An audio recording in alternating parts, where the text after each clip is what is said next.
ஆதியாகமம் 17:6-8 வரைக்கும் ஆபிரகாமுக்கு என்ன தரேன்னு சொல்றாரு பாருங்க. 17:6-8. உன்னை மிகவும் அதிகமாய் பழுக ஆண்டவர் சொல்றாரு பாருங்க ஆபிரகாம் கிட்ட, உன்னை மிகவும் நான் என்ன பண்ணுவேன், அதிகமாய் பழுக பண்ணி. அதைத்தான் முதல்ல சொன்னார், ஐஸ்வர்ய தரேன்னு சொன்னார் பாருங்க. இப்ப ஆபிரகாம் சொல்றாரு, உன்னை மிகவும் நான் பெருக பண்ணுவேன், திரளாய் உன்னிலே ஜாதிகளை உண்டாக்குவேன், ஜாதி உங்ககிட்ட உண்டாக்குவேன், உன்னிடத்திலிருந்து ராஜாக்கள் உன்னுடைய குடும்பத்திலிருந்து நான் பெரிய பெரிய ராஜாக்கள் எல்லாம் தோன்ற பண்ணுவேன், உனக்கு பின்வரும் உன் சந்ததிக்கும் உன்னுடைய பிள்ளைங்களுக்கும் நான் தேவனாய் இருக்கும்படி எனக்கும் உனக்கும் உனக்கு பின் தலைமுறை தலைமுறையாக வரும் உன் சந்ததிக்கும் நடுவே என் உடன்படிக்கையை நித்திய உடன்படிக்கையாக இன்னைக்கு வரைக்கும் அந்த ஆசீர்வாதம் நடக்குது. ஆண்டவர் வர வரைக்கும் அந்த இஸ்ரேல் பெருகிட்டே இருக்கும். நித்திய உடன்படிக்கையை ஸ்தாபிப்பேன். நீ பரதேசியாய் தங்கி வருகிற கானான் தேசம் முழுவதையும். எப்படி வந்தார் அவரு? பரதேசியா வந்தார். ஞாபகம் வச்சுக்கோங்க, ஒண்ணு இல்லாம வந்தார். பரதேசியா வந்த உன்னை உனக்கும் உனக்கு பின்வரும் உன் சந்ததிக்கும் நித்திய சுதந்திரமாக கொடுக்க சொல்லும் முதல்ல சொல்ற பாருங்க, நித்தியம்தான், அது அழிவே அழியாது, நித்திய சுதந்திரமாய் கொடுத்து நான் அவர்களுக்கு தேவனாய் இருப்பேன் என்றார். உனக்கும் உனக்கு பின்வரும் சந்ததிக்கிற எல்லாருக்கும் நான் தேவனாய் இருந்து அவங்களை ஆசீர்வதித்துட்டே இருப்பேன். ஈசாக்கிட்டையும் ஆண்டவர் சொன்னாரு, உன் தகப்பனுக்கு கொடுத்த வாக்குத்தத்தன்படி உன்னை ஆசீர்வதிப்பேனாரு.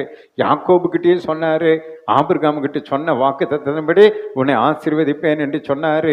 இப்படி தொடர்ந்து ஒவ்வொருத்தரும் ஆண்டவர் என்ன பண்ணாரு, சந்ததியா அவங்களை ஆசீர்வதித்து உயர்த்தி கொண்டே இருந்தாரு. புரியுதுன்ற ஒரு அலையிலேயே சொல்லுங்க பார்க்கலாம்.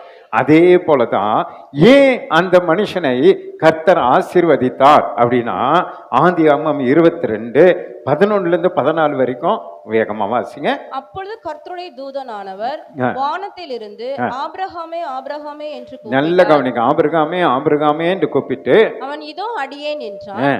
அப்பொழுது அவர் பிள்ளையாண்டான் மேல் உன் கையை போடாதே. பாருங்க, நீ பிள்ளையாண்டான் மேல் கையை போடாதே, அவனுக்கு ஒன்றும் செய்யாதே, அவனுக்கு ஒன்னும் நீ செஞ்சிடாத, நீ அவனை உன் புத்திரன் என்றும் புத்திரன் என்றும் உன் ஏக சுதன் என்றும் பாராமல், உன்னுடைய ஏக சுதன் நேசிக்கிற உன்னுடைய அன்புள்ள ஒரே மகன் என்றும் நீ பார்க்காம எனக்காக ஒப்பு கொடுத்தபடியினால் நீ தேவனுக்கு பயப்படுகிறவன் என்று இப்பொழுது அறிந்திருக்கிறேன் என்றார். இப்ப ஏன் அங்க ஆசீர்வாதம் சொன்னார்னு இங்க உங்களுக்கு புரியுதா? என்ன புரியுது? முதல் வசனம் என்ன சொல்லுது? தாழ்மையும் கர்த்தருக்கு பயப்படுதல் உங்களுக்கு இருந்தா முதல்ல எதை கொடுப்பேன்? ஐஸ்வர்யத்தை கொடுப்பேன். இந்த ஆபிரகாமுக்கு கர்த்தர் ஐஸ்வர்யத்தை ஏன் கொடுத்தாரு தெரியுமா? அவன் தேவனுக்கு பயப்படுகிறவன். ஆண்டவரே சொல்ல இருப்பாருங்க, அந்த குழந்தையை கொண்டு வந்து பலி செலுத்த கொண்டு வந்து படுக்க வைத்தோடனே ஆண்டவரே அசந்து போயிட்டார். ஏன்னு சொன்னா, அது பிதாவாகிய தேவனுடைய திட்டத்துல இருக்கிற ஒரு செயல். பிதாவாகிய தேவன் தான் நம்மீது வைத்த ஒரே அன்பினாலே தம்முடைய ஒரே பேரான குமாரனாகிய தந்தருளி இவ்வளவாய் அன்பு கூர்ந்தார். அது திட்டத்தில் இருக்கு. இயேசு நமக்காக பிதா நமக்காக இயேசுவை சிலுவையில ஒப்பு கொடுத்து அவரை மரிக்க வைத்து அவரை மீண்டும் உயிரோடு எழுப்பி அவரை நம்மை ரட்சிப்புகிற திட்டம் பிதாவுடைய திட்டம். ஆனா எங்க ஆபிரகாம் கிட்ட சொன்ன உடனே அவ்வளோ பெரிய திட்டத்தை இவனே செய்ய துணிஞ்சிட்டான். ஒரு மனுஷன் அவனுடைய ஒரே பேரான குமாரனாகிய ஈசாக்க 100 வயசுல பெற்ற அன்புள்ள அந்த குமாரனை சிம்பிளா கொண்டு வந்து வச்சுட்டான். அசந்து போயிட்டார் ஆண்டவர். என்னடா இப்படிப்பட்ட ஒரு மனுஷன் நமக்கு பயப்படுகிற வார்த்தைக்கு பயந்து கொண்டு வந்துட்டானே, எப்படி இருந்திருக்கும் அந்த நேரத்துல? ஒரு வாலிப குழந்தைய கொண்டு வந்து கையை காலை கட்டி கொல்றதுக்கு ரெடி ஆயிட்டான். கர்த்தருக்கு பயப்படுகிற பயம். ஆண்டவர் சொல்லிட்டாரு, ஆபிரகாமே இப்போ எனக்கு தெரியும் நீ எனக்கு பயப்படுற சொல்லித்தான் அவனை கர்த்தர் ஆசீர்வதித்தான். இன்றைக்கு வரைக்கும் இஸ்ரவேல் ஆசீர்வாதமா இருக்கு. ஆமாண்டவர் அல்லேலூயா சொல்லு. அருமையான தேவனுடைய பிள்ளை, அதுபோல் நாமும் கர்த்தருடைய வார்த்தை கீழ்ப்படிந்து பயந்து நடக்க நம்ம ஒப்பு கொடுப்போம் என்று சொன்னா கர்த்தர் நம்மையும் ஆசீர்வதிப்பான். புரிதனுக்கு அல்லேலூயா சொல்லுங்க. பயம் என்றால் என்னன்னு உங்களுக்கு சொல்ல மறந்துட்டேன். ஆனால் தான் அந்த சிஸ்டர் வசனத்தை எடுத்து வச்சுட்டு பின்னாடி போயிட்டாங்க. நீதிமொழிகள் 8:13 அந்த வசனத்தை சொல்ல மறந்துட்டேன். தீமையை வெறுப்பது கர்த்தருக்கு பயப்படும் பயம். பாத்தீங்களா? தீமையை வெறுப்பது கர்த்தருக்கு பயப்படுகிற பயம். பயம் என்று சொன்னா நீ ஒரு உருவத்தை பார்த்து பயப்படுகிறது அல்ல, திருடனை பார்த்து போலீஸ்கார் பயப்படுற மாதிரி பயம் அல்ல.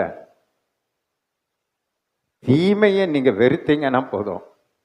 நீங்க யாருக்கு பயப்படுறீங்க? கர்த்தருக்கு பயப்படுறீங்க. உலகத்துல எதெல்லாம் தீமை என்று வேதம் சொல்லுகிறதோ அதெல்லாம் விட்டு விலகி நீங்க நடந்து கடந்து போனா போதும். அப்ப கர்த்தர் புரிந்து கொள்வான், இவன் எனக்கு பயந்தவன், இவள் எனக்கு பயந்து நடக்கிறவள். அப்ப இவங்களை என்ன பண்ணணும்? ஆசீர்வதிக்கணும் அப்படின்னு சொல்லி உங்களுக்கு ஆட்டோமேட்டிக்கா ஆசீர்வாதத்தை ஆண்டவர் கொடுத்துருவார். நீங்க ஒரு சின்ன தொழில் செய்தா கூட அது எங்கேயோ போகும்.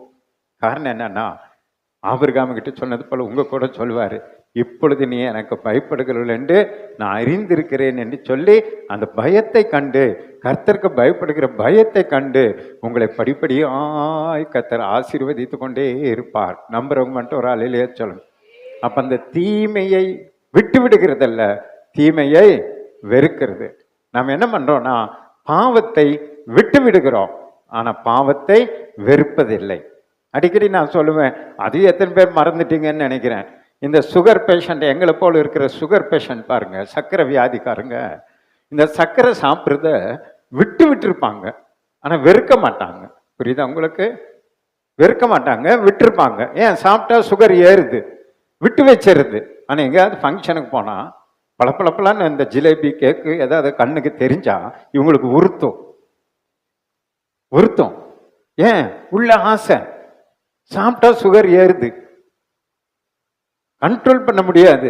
சரி, ஒரு பாதியாவது சாப்பிட்றலான்னு சொல்லி அப்படியே பாதி எடுத்து சாப்பிட்றது. இதே போல நீங்க பாவத்தை விட்டு வச்சிங்கன்னா ஏமாளை போல ஏமாந்துருவீங்க. ஏமாள் பாருங்க, அந்த பழத்தை பார்த்து பார்த்து பார்வைக்கு அழகும் இச்சிக்கப்படத்தக்கதும் அது அப்படி பழப்பலான்னு தோணுது, டக்குன்னு அதை பறிச்சு கடிச்சிட்டான்.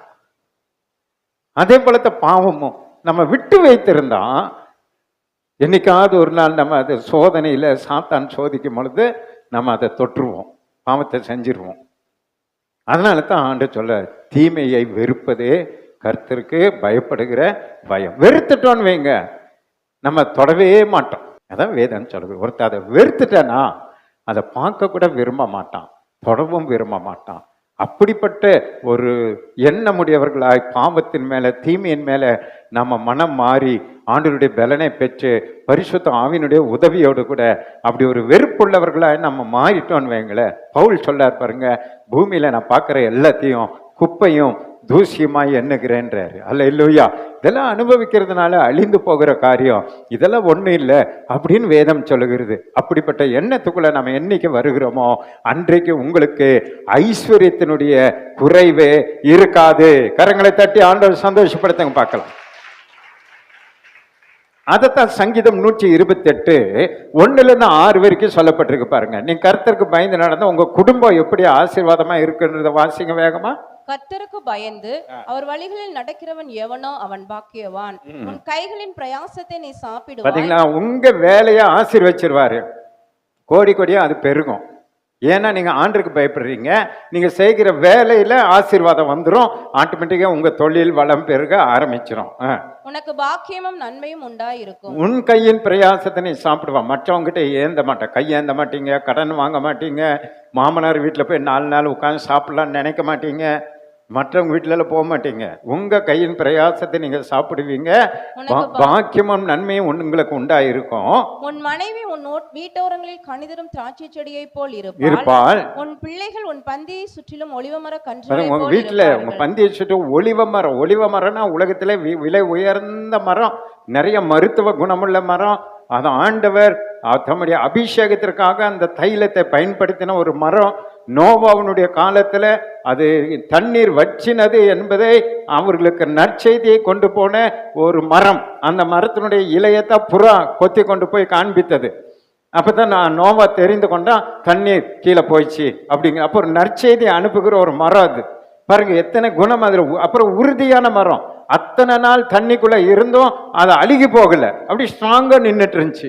அது போல உங்க பிள்ளைங்க உறுதியா இருப்பாங்க, நற்செய்தி அறிவிக்கிறவங்களா இருப்பாங்க, அவங்க கனி கொடுக்கிறவங்களா இருப்பாங்க. அந்த கனி அநேகரை அபிஷேகிக்கிற ஒரு ஊழியக்காரர்களாய் உங்க பிள்ளைங்க தீர்க்கதரிசிகளாய் இருப்பாங்க. மருத்துவ குணமுடையது அநேகருக்கு நன்மை கொடுக்கத்தக்க பிள்ளைகளா உங்க பிள்ளைகளை இருக்கணும்னா நீங்க கர்த்தருக்கு பயந்து நடக்கணும். புரியுதுன்னு ஒரு அலையிலையா சொல்ல. அந்த ஒளிவ மரத்தை குறித்த ஒரு பிரசங்கமே இருக்கு. ஆனா உங்களுக்கு டக்குன்னு ஒரு நிமிஷத்துல டைம் இல்லாதனால சொல்லிட்டேன். அது உறுதி உள்ளது, அழியாதது, மருத்துவ குணம் உள்ளது. நற்செய்தியை நோவாவுக்கு அனுப்பினது யார் மூலமா? ஒரு புறா மூலமா. என்னென்ன விஷயம்? பரிசுத்தவான்களை அபிஷேகம் பண்ணின தைலத்தை கொடுத்தது. எத்தனை விஷயம் அந்த மரத்துல இருக்கு பாருங்க. அத்தனை விஷயமும் உங்க பிள்ளைங்க வாழ்க்கையில இருக்கும் எப்பொழுது நீங்க கர்த்தருக்கு பயந்து நடக்கும் போது. அடுத்தது, இதோ கர்த்தருக்கு பயப்படுகிற மனுஷன் இவ்விதமாய் ஆசீர்வதிக்கப்படுவான். இப்படி எல்லாம் நீங்க ஆசீர்வதிக்கப்படுவீங்க. கர்த்தர் சீயோனிலிருந்து உன்னை ஆசீர்வதிப்பார். சீயோனிலிருந்து உங்களை ஆசீர்வதிப்பார். நீ ஜீவனுள்ள நாளெல்லாம், நீங்க உயிருள்ள நாளெல்லாம் எருசலேமின் வாழ்வை காண்பாய். பாலும் தேனும் ஓடுகிற எருசலேமின் வாழ்வை இந்த சேவூர்ல அவிநாசியில நீங்க பாப்பீங்க. கரங்களை தட்டி ஆண்டவர் சந்தோஷப்படுத்துங்க பார்க்கலாம்.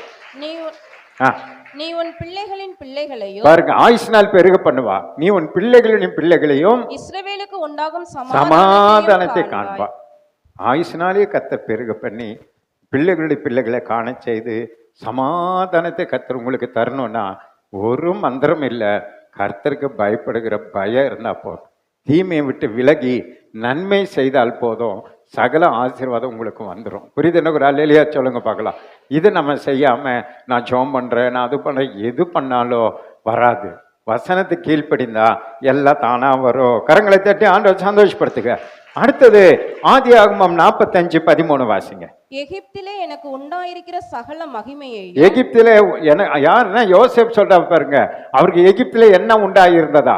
சகல மகிமை உண்டாயிருந்ததா. ஆபிரகாமுக்கு ஐஸ்வர்யம் உண்டாச்சு, ஆனா இங்க இவனுக்கு மகிமை உண்டாகுது. ஆண்டவர் சொன்னார்ல, தாழ்மைக்கும் கர்த்தருக்கு பயப்படுத்துற பயத்திற்கும் கிடைக்கிற பலன் ஐஸ்வர்யம். ரெண்டாவது என்னது? மகிமை. யோசேப்பு கொடுத்திருக்காரு பாருங்க. மகிமை உடையவர் தேவன் ஒருவர் தான். ஆனா இங்க யோசேப்புக்கு அந்த மகிமையை கொடுத்திருக்கிறார். அவர் தன் சகோதரத்துல சொல்லி அனுப்புகிறார், அப்பா கிட்ட போய் சொல்லுங்க, எனக்கு தேவன் கொடுத்த இந்த மகிமையை தகப்பன் காணும்படி அவரை கூட்டிட்டு வாங்கன்னு சொல்லி அனுப்புகிறத நம்ம பார்க்கிறோம். அருமையான தேவனுடைய பிள்ளைகளே, யோசேப்பை போல கர்த்தருக்கு நாமும் பயப்படுகிறவர்களா கீழ்ப்படுகிறவர்களா இருக்கணும். பாவத்தை விட்டு விலகின மனுஷன். இன்றைக்கு நம்ம பாவத்தை குறித்து சர்ச் பண்ணிட்டு இருக்கிறோம். வாலிபர்களுக்கும் முகாம் நடத்தி கொண்டிருக்கிறோம். என்ன முகாம் நடத்தி கொண்டிருக்கிறோம்? பாவம் செய்யாமல் இருப்பது எப்படி அப்படின்னு சொல்லி இப்பதான் கண்டுபிடிச்சு பிரசங்கம் பண்ணிட்டு இருக்கிறோம். ஆனா இந்த யோசேப்பு அப்பவே தன்னை பாவத்துக்கு அழைத்த அந்த சகோதரின் இடத்துல அப்பவே இவன் ஒரு பதில் சொல்லிட்டான். என்ன பதில் சொன்னா? என் தேவனுக்கு முன்பாக இவ்வளவு பெரிய பாவத்தை எப்படி நான், அப்பவே பதில் சொல்லிட்டான். நம்ம இப்பதான் தேடிட்டு இருக்கிறோம் பாவம் செய்யாம இருப்பது எப்படி எப்படின்னு. அவன் அப்பவே சொல்றான், என் தேவனுக்கு முன்பாக இவ்வளவு பெரிய பாவத்தை நான் செய்வது எப்படின்னு அந்த அம்மா கிட்டே பதில சொல்லிட்டான். எவ்வளவு பெரிய பயந்து நடக்கிற ஒரு வாலிபனா இருந்தா பாருங்க. அவன் ஜெயில வைத்தாங்க, குழியில தள்ளினாங்க, என்ன பண்ணாலும் தேவன் அவனுக்கு கொடுத்த தரிசனத்தின் மேல விசுவாசம் உள்ளவனாய், நம்பிக்கையுள்ளவனாய், எதிர்பார்த்து அதற்காக தன்னை அர்ப்பணித்தவனாய் வாழ்ந்து காண்பித்தான். இன்றைக்கு அவன் சொல்லுகிறான், இன்றைக்கு எகிப்திலே கர்த்தர் என கொடுத்திருக்கிற இந்த மகிமையை காணும்படி நீங்க போய் தகப்பனை அழைத்து கொண்டு வாங்கன்னு சொல்லுகிறான். கரங்களை தட்டி ஆண்டவர் சந்தோஷப்படுத்துங்க. நாமும் இந்த யோசேப்பை போல கர்த்தருக்கு பயந்து கீழ்ப்படிந்து விசுவாசித்து நடக்கும் பொழுது நம்மையும் கர்த்தர் மகிமைப்படுத்தி இந்த தேசத்துல உயர்ந்த ஸ்தானத்துக்கு உங்களையும் உங்க பிள்ளைகளை கர்த்தர் கொண்டு செல்வார். கடைசியா யோவான் 10:10 வாசிங்க. திருடன் திருடவும் கொல்லவும் அழிக்கவும் வருகிறானே. திருடனுடைய வேலை என்னன்னா, உங்க மகிமை, உங்க ஐஸ்வர்யம், உங்க ஜீவன் எல்லாத்தையும் திருடுறதுதான் பிசாசனுடைய வேலை. ஆனா ஆண்டவர் சொல்ற, நானோ அவைகளுக்கு ஜீவன் உண்டாயிருக்கவும் பரிபூர்ணப்படவும் வந்தேன். ஆமென். மூணாவது சொல்றாரு, ஆண்டவர் ஏற்றுக்கொண்டு ரட்சிக்கப்பட்டு ஞான ஸ்நானம் பெற்று சர்ச்சில் வந்து பாருங்க, 1 மணி நேரம் நான் பிரசங்கம் பண்ணாலும் அப்படியே உட்கார்ந்து காத்து இருக்கிறீங்கன்னா உங்களுக்கு ஆண்டவர் என்ன தரப்போறாரா? ஜீவனை தரப்போகிறார். என்ன ஜீவன் தெரியுமா? ரோமர் 6:22-23 வாசிங்க. இப்பொழுது நீங்கள் பாவத்தினின்று விடுதலையாக்கப்பட்டு இப்ப நீங்கெல்லாம் பாவத்திலிருந்து விடுதலையாக்கப்பட்டதுனால தேவனுக்கு அடிமைகளானதினால் இப்ப நீங்க தேவனுக்கு அடிமையா இருந்து நான் சொல்றது போல பயப்படுறீங்க, கீழ்ப்படுறீங்க, பரிசுத்தமா வாழ்றீங்க, ஆண்டிற்காக நீங்க வாழ்ந்து கொண்டு அடிமையா நீங்க இருக்கிறதுனால பரிசுத்தமாகுதல் உங்களுக்கு கிடைக்கும் பலன். பாத்தீங்களா, இப்போ உங்களை கர்த்தர் நாளுக்கு நாள் பரிசுத்தப்படுத்தி உங்களுக்கு ஒரு பலனை தரப்போகிறார். அந்த பலன், அந்த சம்பளம் என்னது? முடிவோ நித்திய ஜீவன். ஒன்னு நம்ம மரணம், ஆண்டவருடைய வருகை. இந்த முடிவுல கர்த்தர் நமக்கு ஒன்றை தரப்போகிறார். அதன் பேர் தான் என்னது? நித்திய ஜீவன். இப்ப இருக்கிறது ஜீவன், ஆனா உங்களுக்கு கர்த்தர் தரப்போறது நித்திய ஜீவன். அப்படின்னா நிரந்தரமான ஒரு ஜீவன். இரண்டாம் மரணம் உங்களுக்கு கிடையாது. கோடி கோடி வருஷம் இயேசுவோடு கூட நீங்க வாழ போறீங்க. 7 வருஷம் மத்திய ஆகாயத்துல விருந்து, 1000 வருஷம் பூமியில மீண்டும் வாழ்வு, ராஜாக்கள் ஆசாரியர்களா வாழ்வீர்கள். மீண்டும் கோடி கோடி வருஷம் பரலோகத்துல தேவனோடு கூட நித்திய காலமா நீங்களும் நானும் வாழ போறோம். நம்புறவங்க மட்டும் கரங்களை தட்டி ஆண்டவர் சந்தோஷப்படுத்துங்க. அது 23வது வசனம் படிங்க. பாவத்தின் சம்பளம் மரணம். பாவத்தின் சம்பளம் மரணம். தேவனுடைய கிருபை வரம். பாத்தீங்களா, தேவனுடைய கிருபை வரமோ நம்முடைய கர்த்தராகிய இயேசு கிறிஸ்துவினால் உண்டான நித்திய ஜீவன். ஆமென். கிருபை வரம், ஆண்டவருடைய கிருபை வரமோ கர்த்தரால் உண்டாகி அது என்னது? நித்திய ஜீவன். நித்திய ஜீவனை கர்த்தர் நமக்கு தருவார். எப்படி தருவாராம்? யோவான் 6:54. என் மாம்சத்தை புசித்து, இயேசுவினுடைய மாம்சத்தை நீங்க ராபோஜன் எடுக்கிறீங்கல்ல, அவருடைய மாம்சத்தை புசித்து என் இரத்தத்தை பானம் பண்ணுகிறவன், ஆண்டவருடைய இரத்தத்தை நீங்கள் ஒவ்வொரு மாசமும் நீங்க பானம் பண்ணுகிறதுனால நித்திய ஜீவன் உண்டு. நித்திய ஜீவன் அதனால உங்களுக்கு உண்டு. நான் அவனை கடைசி நாளில் எழுப்புவேன். ஆமென். ராபோஜன் எடுக்கிற நம்மை கடைசி நாளில நம்ம மரித்து நம்மளை அடக்க பண்ணியிருந்தாலும் பிரச்சனை இல்லை, உயிரோடு இருந்தாலும் பிரச்சனை இல்லை. மரித்து இருந்தா உயிரோடு எழுப்புவார், உயிரோடு இருந்தா மேகத்தின் மேல மறுரூபமாக்கி நம்மை கொண்டு சென்று விடுவார். கரங்களை தட்டி ஆண்டவர் சந்தோஷப்படுத்துங்க பார்க்கலாம். கர்த்தருக்கு பயப்படுதலினால எத்தனை ஆசீர்வாதங்களை கர்த்தர் நமக்கு வைத்து இருக்கிறார் பாருங்க. யோவான் 6:47. என்னிடத்தில் விசுவாசமாய் இருக்கிறவன், அதனால நீங்க ஆண்டவரிடத்துல விசுவாசமா இருங்க, நித்திய ஜீவன் உண்டென்று. யாரெல்லாம் இயேசுவை விசுவாசிக்கிறாங்களோ அவங்களுக்கு நித்திய ஜீவன் உண்டு. மெய்யாகவே மெய்யாகவே உங்களுக்கு உண்மையான உங்களுக்கு சொல்றேன், இயேசுவை விசுவாசித்து சர்ச்சுக்கு வர்ற உங்களுக்கு பூமியில மாத்திரம் இல்ல, நித்திய ஜீவன் உண்டு. பூமியில பணத்தை தராரு, பூமியில மகிமையை தராரு, நித்தியத்துல நித்திய ஜீவனை தருகிறார். கரங்களை தட்டி ஆண்டவர் சந்தோஷப்படுத்துங்க. கடைசி யோவான் 5:39 பாஸ்டம்மா வந்து ஜெபம் முடிப்பாங்க. வேத வாக்கியங்களை ஆராய்ந்து பாருங்க. இப்ப நீங்க என்ன பண்ணணும்னா டெய்லி வேதத்தை வாசித்து தியானித்து அதை ஆராய்ந்து நீங்க பார்க்கணும். அவைகளால் உங்களுக்கு நித்திய ஜீவன் உண்டென்று எண்ணுகிறீர்களே. ஆமென். இந்த வசனத்தை படிக்க படிக்க உங்களுக்கு புரிஞ்சிடும். இதனால நமக்கு என்ன கிடைக்கும்? 3வது, நித்திய ஜீவன் உண்டென்று எண்ணுகிறீர்களே. என்னை குறித்து சாட்சி கொடுக்கிறவைகளும் அவைகள். அதுதான் வாரம் ஏன் நம்ம பிரசங்கம் பண்றோம்னா, ஆண்டவராகிய இயேசு கிறிஸ்துவை சர்வ வல்லமுள்ள தேவன் என்றும் தேவனுடைய குமாரன் என்றும் நம்மை ரட்சிக்கிறவர் என்றும் நமக்காக பாடுபட்டு மரித்து அடக்கம் பண்ணப்பட்டு பாதாளத்திலிருந்து 3ஆம் நாள் உயிரோடு கூட எழுந்திருக்கிறார் என்றும் மீண்டும் நம்மை மறுரூபமாக்கி பரலோகம் கொண்டு செல்ல வருகிறார் என்றும் அவர்தான் ஜீவனுள்ள தேவன் என்றோ எது சாட்சி கொடுக்கிறது என்று சொன்னா இந்த வேத வசனம் சாட்சி கொடுக்கிறது. கரங்களை தட்டி ஆண்டவர் சந்தோஷப்படுத்துங்க. இதை வாசிக்கிற, தியானிக்கிற, விசுவாசிக்கிற நீங்களும் நானும் அதற்கு சாட்சிகளாய் நாம் இருந்து இயேசுவுக்கு சாட்சிகளாய் பூமியில நம்ம வாழ்ந்து கொண்டு இருக்கிறோம். மலையிலேயே சொல்லுங்களேன். அப்ப இந்த நித்திய ஜீவனை அறிந்து கொள்ள இந்த வருஷத்துல பைபிளை வாசிங்க. ஒரு டெய்லி ஒரு 5 அதிகாரம் நீங்க வாசிங்கன்னா வருஷத்துல பைபிளை முடிச்சிடலாம்.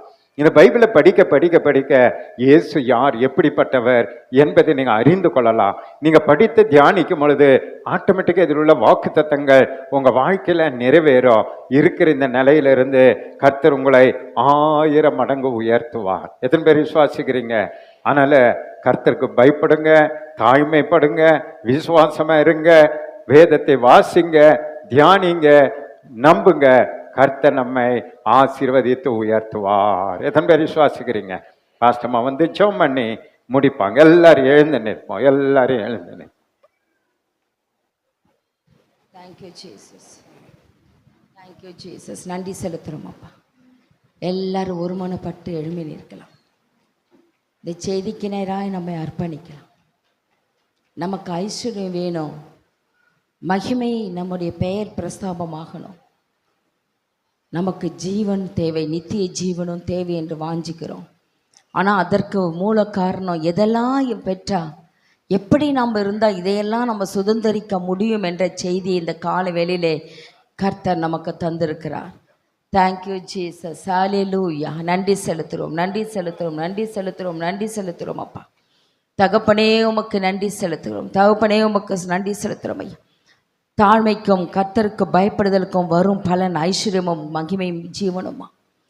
ஆண்டவர்கிட்ட கேளுங்கப்பா, எனக்கு தாழ்மையை நான் தரித்து கொள்ள எனக்கு உதவி செய்யுங்க. தாழ்மைனா என்னன்னு பார்த்தோம். நம்மை காட்டிலும் மற்றவர்களை மேன்மையாக நினைப்பது தான் தாழ்மை. அவங்கள விட நான் பெரியவங்க ஆள், நான் பெரிய, எனக்கெல்லாம் தெரியும், நான் தான் பெரிய ஆளுன்னு நினைக்கிறதில்ல. மற்றவர்களை மேன்மைப்படுத்துவது, மற்றவர்களை கனப்படுத்துவது தான் தாழ்மை. ஆண்டவரே, நான் தாழ்மையை தரித்துக்கொள்ள எனக்கு உதவி செய்யுங்கன்னு கேளுங்க. Thank you Jesus. தாழ்மை தரித்து கொண்டவர்கள் தேவனால் தெரிந்து கொள்ளப்பட்டவர்கள் என்று பார்க்கிறோம். தேவனால் தெரிந்து கொள்ளப்பட்ட பரிசுத்தர்கள், தேவனால் தெரிந்து கொள்ளப்பட்ட பிரியமானவர்கள்னு சொல்லப்பட்டிருக்கிறது. ஆண்டவரே, இதுவரை நான் அப்படி இல்லாமல் வந்திருக்கலாம், எனக்குள்ள பெருமையான வார்த்தைகளை நான் பேசியிருக்கலாம்.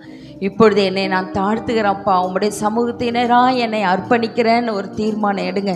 இந்த ஆண்டிலே இப்படிப்பட்டதான ஐஸ்வர்யமும் மகிமையும் ஜீவனையும் நான் பெற்றுக்கொள்ள எனக்கு அனுக்கிரகம் செய்யுங்கன்னு சொல்லுங்க. தேவன் இந்த காலை வெளியிலே நம் மத்தியிலே ஊற்ற வல்லமுள்ளவராக இருக்கிறார். Thank you Jesus. ஹல்லேலூயா. ஏனென்றால் நம்முடைய ஆண்டவர் சொல்ற, நான் சாந்தமும் மனத்தாழ்மையுமாய் இருக்கிறேன் என்று சொல்லுகிறார். நம்முடைய ஆண்டவர் தாழ்மையை தரித்தவர். சிலுவையின் கடைசி பரியந்த மரண பரியந்தம் தம்மை தாழ்த்தினார் என்று பார்க்கிறோம். ஆண்டவரே, அப்படி நீங்கள் எங்களுடைய தகப்பன் அப்பா. ஆண்டவரே, நீர் எங்களுடைய குரு, எங்களுடைய வழிகாட்டி நீங்கள் தான். நீர் தாழ்மையாக இருக்கும்போது உம்முடைய பிள்ளைகளாக நாங்களும் தாழ்மை உள்ளவர்களாய் வாழ எங்களுக்கு அனுக்கிரகம் செய்யுங்க. ஓ தேங்க்யூ ஜீசஸ். மேன்மைக்கு முன்னானது தாழ்மை என்று பார்க்கிறோம். ஓ, அந்த தாழ்மையை நான் தரித்துக்கொள்ள எங்களுக்கு உதவி செய்யுங்கப்பா, எனக்கு அனுக்கிரகம் செய்யுங்கன்னு சொல்லுங்க. ஆண்டவருடைய வார்த்தை சொல்லுகிறது, அழிவு வரும் முன் மனுஷனுடைய இருதயம் இருமாப்பா இருக்குமா. மனுஷன் நம்மளுடைய இருதயம் இருமாப்பா இருக்குன்னா, பெருமையை அடையுதுன்னா, அதுக்கு முன்னாடி நமக்கு அதுக்கு பின்பாக அழிவு வருதுன்னு அர்த்தம். எனவே அந்த அழிவுக்கு நான் நீங்களாகணும் ஐயா. எனக்குள்ள இருதயத்தில் எந்த இருமாப்போ பெருமையோ ஒன்று வராதபடி நான் மனத்தாழ்மையோடு வாழ கர்த்தர் அனுக்கிரகம் செய்யுங்கன்னு சொல்லுங்க. தெய்வ பிரசன்னம் நம்மத்திலே இறங்கி கொண்டிருக்கிறது. தன்னைத்தான் உயர்த்துகிறவன் தாழ்த்தப்படுவான், தன்னைத்தான் தாழ்த்துகிறவனோ உயர்த்தப்படுவான். நமக்கு உயர்வு வேணுமா? ஓ ஆண்டவரே, நான் என்னை தாழ்த்துறேன்னு சொல்லுங்க. எல்லாற்றுக்கும் முன்பாக குடும்பத்திலே, சகோதரர்கள் மத்தியிலே, உறவுகள் மத்தியிலே, சபையிலே என்னை நான் தாழ்ந்து நான் நடந்துக்கிறேன்ப்பா, எனக்கு அப்படிப்பட்ட ஒரு அபிஷேகத்தை ஊற்றுங்கன்னு சொல்லுங்க. நம்ம நினைப்பதனால வர்றதில்ல, கர்த்தரோட அபிஷேகம் தான் எல்லா நுகத்தையும் முறிக்கும். அப்படிப்பட்ட ஒரு விசேஷத்தை அபிஷேகத்தை ஊற்றுங்கன்னு சொல்லுங்க. ஓ தேங்க்யூ ஜீசஸ். ஹல்லேலூயா. நன்றி செலுத்துறோம் அப்பா. தீமை வெறுப்பதே கர்த்தருக்கு பயப்படும் பயம்னு பார்த்தோம். ஓ, தீமை என்னெல்லாம் இருக்கோ அதெல்லாம் விட்டு விலக எனக்கு உதவி செய்யுங்க ஆண்டவரே. ஓ, உங்களுடைய ஆசீர்வாதம், உங்களுடைய ஐஸ்வர்யம் என்னுடைய வீட்டிலே, என்னுடைய தனிப்பட்ட வாழ்க்கையிலே, என் குடும்பத்தில் அது காணப்படணும் ஆண்டவரேன்னு சொல்லுங்க. ஏனென்றால் ஆண்டோட வார்த்தை சொல்லுது, ஏற்ற காலத்தில் தேவன் உங்களை உயர்த்தும்படிக்கு அவருடைய பலத்த கரத்துக்குள்ளாய் அடங்கி இருக்கணும். ஆண்டவரே, என் கரத்தை உங்ககிட்ட தரப்பா. ஓ, நான் உங்களை பிடிச்சா நான் விழுந்து போயிடுவேன். ஆண்டவரே, நீர் என்னை பிடித்து கொள்ளும். பரிசுத்த ஆவியானவரே என்னை தாங்கிக் கொள்ளும். ஓ, என்னை நீர் பிடித்து நடத்துங்க. உங்க பலத்த கரத்துக்குள்ளாய் நான் அடங்கி நடக்க எனக்கு உதவி செய்யுங்க ஆண்டவரேன்னு சொல்லுங்க.